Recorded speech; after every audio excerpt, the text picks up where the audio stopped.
you spent a lot of time on your presidential campaign, which was quite successful, all things considered, given how relatively unknown you were as a political actor and the complexities of the current political situation. And I'm very curious about the consequences of that.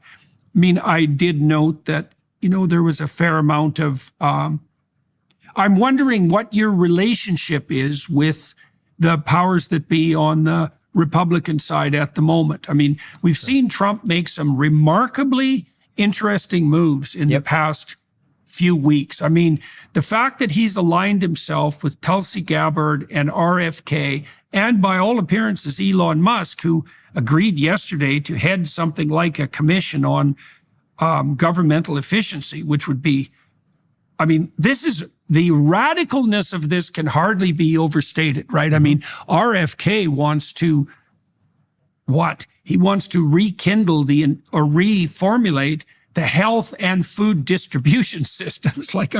That's a major undertaking. And I think he's absolutely right about the health crisis that besets us. I mean, obesity and diabetes are a plague of such catastrophic proportions that they make any risk from climate change appear like absolutely trivial by comparison, insanely trivial. But it's radical. And well, Elon Musk is a radical sort of character, and Tulsi Gabbard, again, she fits the same, she's subject to the same descriptive terminology. And it's also interesting that all three of those people are ex-Democrats, right? That's what I think makes it most interesting. Which you could also say about Trump. Yeah. It's not like Trump is the world's most obvious conservative, quite the contrary. So I'm curious about what you make of what's happening around Trump at the moment, and around Kamala Harris too, for that matter, because there's also evidence that her stance has become substantially less radical and more conservative. Now, you can be skeptical and cynical, and maybe you should be, about how much of that's just surface, but the Democrats did shut out the radical leftists at the convention to a large degree, and much of what Harris has been pushing is much more mainstream Democrat than what you might have expected, for example, if the people like AOC or Rashida Tlaib had got the upper hand, the real radicals in the Democratic Party. So what do you make of what's happening around Trump? How do you feel about it? What potential role are you playing and might you play in the future in relationship to that? And what do you have to say about what's happening with Kamala Harris and the reconfiguration of the Democrats? Well, look, everything you just laid out, I think, accentuates an increasingly obvious truth, which is that the real divide in this country is not between the Republican Party and the Democrat Party, as those words have become less meaningful. You have multiple former Democrats who you named: Elon Musk, Tulsi Gabbard, RFK, and by the way, somebody who formerly identifies as Democrat as well was Donald Trump. Now, now looking at the world in a very different way. On the other hand, you have Kamala Harris in her sprint. It's not even a gradual run. It's a sprint towards the center of traditional political content. I think what we're actually seeing is a different divide. It is a divide between the managerial class and the everyday citizen. So I'll start with Kamala for a second here. I don't think the right spot-on critique of Kamala is that she's a communist, right? The policies she's advocated for in the past certainly would vindicate that characterization. She favors taxes on unrealized capital gains, single-payer healthcare system. She has favored bans on fracking, bans on offshore drilling. She was a co-sponsor of the Green New Deal, so much so that she wanted to end the filibuster in the Senate. We can go straight down the list of that history, and I've done that in other places. But as you say right now, sincerely or not, those are not the views that she's espousing at the moment, for the most part. So it's less that she is a communist or a socialist. I think that's almost giving her too much credit. I think that gives her the credit of being an ideologue, which I don't think she is. I don't think she's particularly ideological. I think she, like Biden, as Biden proved to be anyway, is really just another cog in a machine, right? I think that this is part of, and I think the more Republicans see ourselves running against a candidate, and to say that candidate, Joe Biden, when I ran for U.S. president, right, the pledge we had to sign to be on the debate stage was called the Beat Biden Pledge. And I told the then chairwoman of the Republican Party, I thought this was a silly idea because we're not running against Joe Biden. So why are we framing our entire Republican primary endeavor in the context of beating Joe Biden? In the very practical sense that I didn't think we were going to run against Joe Biden and we're not. But even in the deeper philosophical sense that why don't we focus on what other alternative vision we actually have to offer to the people? So I think that's a trap that Republicans would fall into. Now, again, with Kamala to say that, okay, here's everything that's wrong with Kamala Harris, when in fact that misses the point that she's just another cog in the system. We're not running against a candidate, we're running against a machine. And I think we have to understand that. So that is where I think you see a lot of the common threads between folks like, myself to RFK to Donald Trump to Tulsi. We have divergences between us to other more historically traditional Republican conservatives. There'll be shades of difference on individual policy questions on the merits of one form of regulation or policymaking or other. But what we do represent and share in common is a hostility to the managerial class, the managerial administration of America by, I would say, people who are never elected to their positions, the people who we elect to run the government, from Kamala Harris to Joe Biden or anybody else. They're not the ones actually running the government. It is a managerial machine of which they're just a part. So that really is the divide. And I think that's what we're seeing in that changing landscape. It's also strange. It's so strange that it's the conservative Republicans that have found themselves in opposition to the managerial class, because logically, it should be that the conservatives are the supporters of the manorial administrative class. I think there have been points in history where that's been true, no doubt about it. But I think that that's where these words change their valence and meaning over time. Right. The managerial class.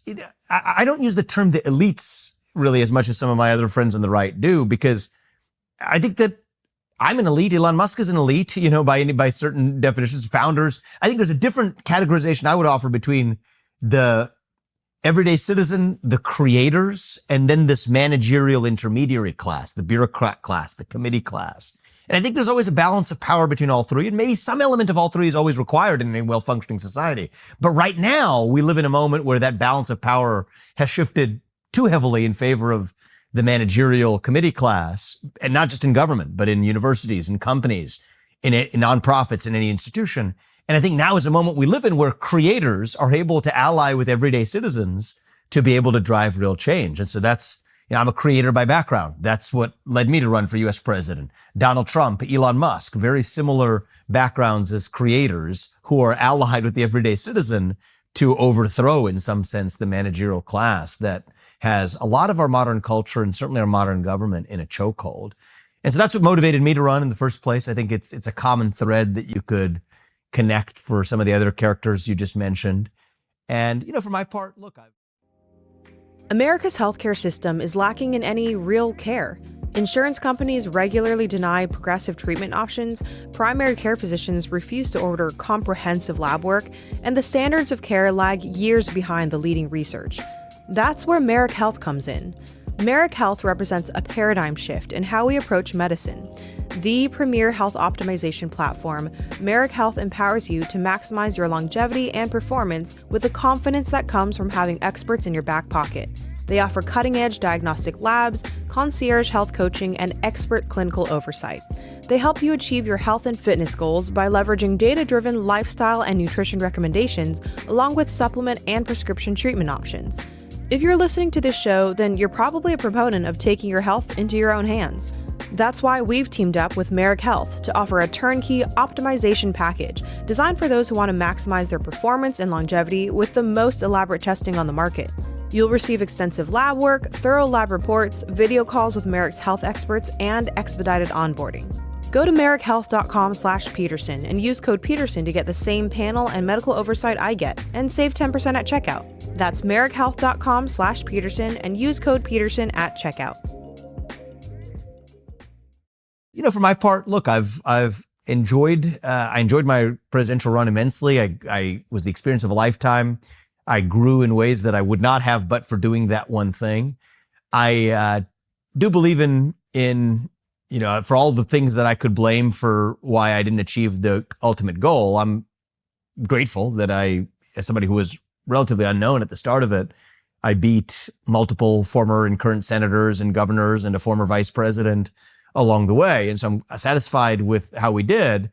But at the same time, I didn't achieve the goal of assuming the presidency. And I tell my kids the same thing, so I'll follow the advice myself. The number one factor that is most determinative of what you achieve in life is you. It's not the only factor that matters, but it's the number one factor.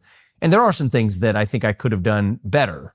I think a lot of my former colleagues, people I've worked with, employees of mine, close friends, family members, I think one of the things that they were most frustrated by, they tell me this, and I appreciate that, is that they're frustrated that they feel like the public did not get to see the full me that they know, right? I think that part of what happened in the process of running for president, and it was unavoidable this time around, and I don't say I have any regrets considering the result that I achieved, but if I was to still take some reflections and learning from it, I took the approach that if you hit me, I'm going to hit you back 10 times harder. I don't care if you're a Republican or Democrat. That was just my approach. And because I had been in a position where in the world of business, it doesn't happen to you in quite the same way. But when I started to become ascendant, it was a level of attack, right? A deeply personal attack on me from 10 different angles. That was the way I dealt with it, was to say, well, I will one by one hit you back 10 times harder, and that's how I'm going to do this. And that is part of me. I'm a fighter, I'm a competitor, but it's not all of me. And I think that one of the challenges, but if you're going to lead the free world, you better be up for that challenge at the highest level, is to show the people that you are a fighter, but while also finding ways to really allow 300 million people who don't otherwise know you to really get to know what's in your heart beyond just your ability to fight. And that is, I think, where I left some room on the table over the campaign that I think is, probably one of my great learnings.